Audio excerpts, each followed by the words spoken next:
ఒక TV channel అడుగుతా ఉన్నా, దయచేసి నీకు మనస్సాక్షి ఉంది, నీకు భార్య పిల్లలు ఉన్నారు, నువ్వు ఈ విధంగా నెల రోజుల పాటు వ్యాపారం చేయటం, నీ రేటింగ్ పెంచుకోవటం, దాని ద్వారా సొమ్ము చేసుకోవటం నీకు అరుగుద్దా? నీకు నిజంగా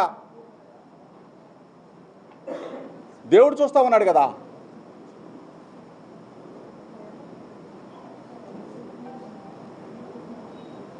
ఐటీడీపీ దయచేసి తెలుగుదేశం పార్టీ అధ్యక్షుడు నారా చంద్రబాబు నాయుడు గారు చాలా గౌరవంగా పిలుస్తా ఉన్నా, ఏది ఈ ఇష్యూ కాబట్టి. మిగిలిన విషయాల్లో ఏ విధంగా మాట్లాడతాననేది మీడియా మిత్రులకు అందరికీ తెలుసు.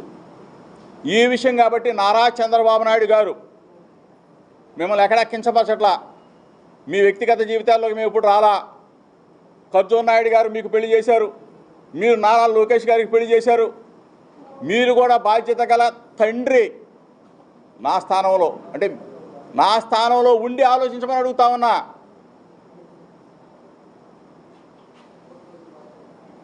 లోకేష్, నువ్వు కూడా పాపం పెనమలూరు మీటింగ్లో మాట్లాడావు, ఏదో కించపరిచే డైలాగ్ మాట్లాడావు, రెడ్ బుక్కుల గురించి కూడా మాట్లాడావు. నిన్ను కూడా గౌరవంగానే మాట్లాడుతా ఉన్నా. ఈ కేసుకు సంబంధించిన మీడియా సమావేశం కాబట్టి నిన్ను కూడా గౌరవంగానే మాట్లాడుతూ ఉన్నా. రెడ్ బుక్ అవసరం లేదన్నావు, ఓకే. రెడ్ బుక్ అవసరం అయినప్పుడు నన్ను 83 రోజులు జైలు పెట్టావు, నన్ను నా తమ్ముడిని, నా కొడుకుని రాజీవ్నికి జైల్లో పెట్టావు. నువ్వు వచ్చిన తర్వాత, మీ ప్రభుత్వం వచ్చిన తర్వాత 2 సంవత్సరాల 3 నెలల కాలంలో నా కుటుంబం మీదే పడ్డారు మీరు. నా ఇంటిని ధ్వంసం చేయాలనుకున్నారు, నా మీద హత్యా ప్రయత్నం చేయాలనుకున్నారు. ఇన్ని కార్యక్రమాలు చేసినా మీకు నా గొంతు నొక్కటం చేత కాలేదు, కాదు అని చెప్తా ఉన్నా. ఎప్పుడు కూడా ఈ గొంతుకి అడ్డు ఉండదు. ప్రజా సమస్యల మీద జోగి రమేష్ పోరాడుతూనే ఉంటాడు. నిత్యం జగనన్న వెంట నడుస్తాడు. వైఎస్ఆర్ కాంగ్రెస్ పార్టీ జెండా భుజాన వేసుకొని మోస్తాడని మాత్రం చెప్తా ఉన్నా. ఇంకోటి కూడా చెప్తా ఉన్నా, నెల రోజుల పాటు వ్యాపారం చేసిన మహా టీవీ వంశీకి చెప్తా ఉన్నా. పాపం కోర్టు పరిధిలో ఉంది, మనోడు ఆగలేకపోతా ఉన్నాడు. అంటే నా స్థాయిలో నేను మాట్లాడకూడదు, కానీ తప్పనిసరి పరిస్థితుల్లో ప్రజలు ఒకవేళ తప్పు మాట్లాడుంటే క్షమించాలి. అంటే ఏ విధంగా కించపరిచే చేష్టలు, ఒకళ్ళ మీద ఒక బురద జరిగినప్పుడు ఆ బురద నిజమా కాదా అని చెప్పేసి థర్డ్ పార్టీ అంటే కోర్టు పరిధిలో ఉన్న అంశం కాబట్టి కనీసం తేలకుండానే దాని మీద డిబేట్లు పెట్టి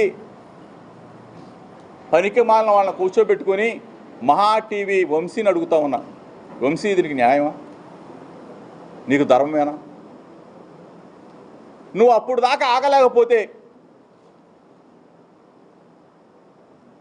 రాజీవ్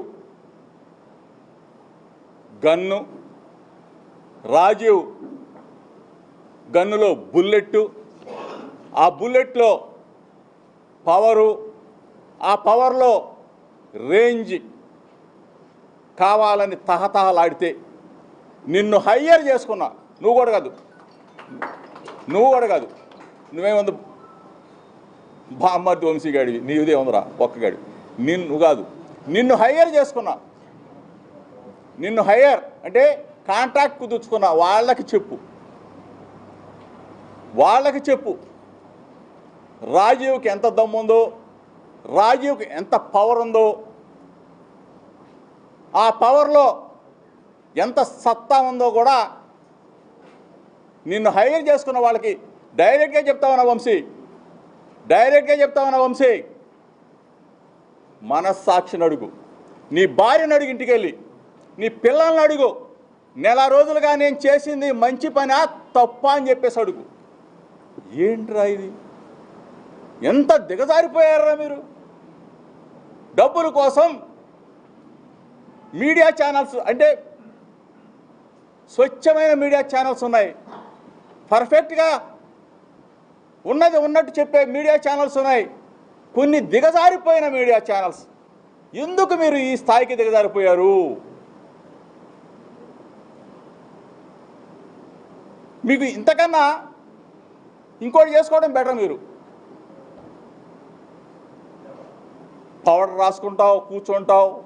మా వాళ్ళు ఏదో అంటారు టాల్కం పౌడర్ వంశీ అని. అదే నేను ఎప్పుడు చూడలా, కానీ ఓడి చెప్తా ఉన్నాను. బామ్మర్ది వంశీ, నీ భార్య నాకు చెల్లి. ఒకసారి మా చెల్లి దగ్గరికి వెళ్ళు, నేను ఈ విధంగా చేశాను, ఈ విధంగా చేశాను, కరెక్టా అని చెప్పి అడుగు. చెప్పు తీసుకొని కొట్టింది, నిన్ను చెప్పు పెట్టి కొట్టింది. నీకు నాకు తెలిసి అన్నం పెట్టదు, ఆమె పాపం చూసి ఉండదు. దయచేసి చెప్తా ఉన్నా, ఇటువంటి ముసుగులో కొన్ని ఛానల్స్ అవ్వచ్చు, కొన్ని వెబ్సైట్స్ అవ్వచ్చు, కొన్ని యూట్యూబ్ ఛానల్స్ అవ్వచ్చు, పాపం బ్రతికేశారు. నెల రోజుల పాటు బ్రతికేశారే. మీకు పిల్లలు లేరా?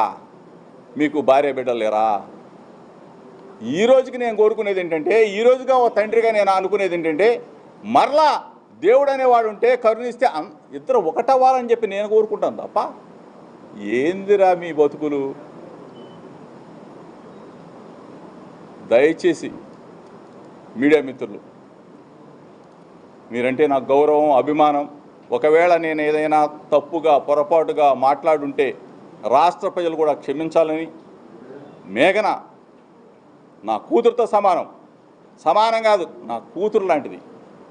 నేను కానీ నా భార్య కానీ ఉన్న కొన్ని రోజులైనా కానీ చక్కగా లాలించాం, చక్కగా మంచి మాటలు చెప్పాం, గోరు ముద్దలు తినిపించేది నా భార్య అయితే.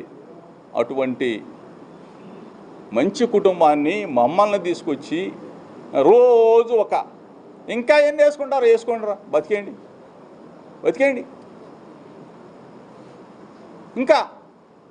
ఇంకా ఎన్ని సృష్టిస్తారు? ఒకటే చెప్తా ఉన్నా, చంద్రబాబు నాయుడికి చెప్తా ఉన్నా, లోకేష్కి చెప్తా ఉన్నా, తెలుగుదేశం పార్టీలో కొంతమంది, పాపం అందరిని అనకూడదు, ఎందుకంటే ఇటువంటి కార్యక్రమాలను చాలామంది వ్యతిరేకిస్తూ నాకు ఫోన్లు చేశారు. ఏంటండి ఇంత దిగజారిపోయారు, ఐటీడీపీ ఇంత దిగజారిపోయింది ఏంటి? ఏదన్నా మంచి సమస్యను తీసుకుంటారు కానీ ఇట్లా ఒక కుటుంబ సమస్యను తీసుకొచ్చి రోడ్డున పెట్టి ఈ విధంగా దిగజారిపోయిన మా ఐటీడీపీ అని చెప్పేసి తెలుగుదేశం పార్టీలో వాళ్ళే చెప్తా ఉన్నారు. చంద్రబాబు నాయుడు ఇంత దిగజారిపోతాడా, ఇంత నీతి లేనివాడా అని చెప్పేసి మాట్లాడుతూ ఉన్నారు. దయచేసి చెప్తా ఉన్నా, మిమ్మల్ని ఏమి నేను కుటుంబ పరంగా గౌరవిస్తాం, బాధ్యత గల వ్యక్తులుగా మిమ్మల్ని గౌరవిస్తాం. కానీ ఈ విధమైన మానసిక క్షోభకి గురి చేసి నెల రోజుల పాటు నన్ను కానీ నా కుటుంబ సభ్యులను కానీ ఇబ్బంది పెట్టిన, ఎట్లా అంటే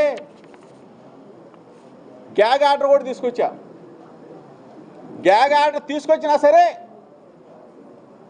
గ్యాగ్ ఆర్డర్ని ఇంప్లిమెంట్ చేయకుండా కూడా కొన్ని ఛానల్స్, మహా టీవీ వంశీ, ఎందుకు?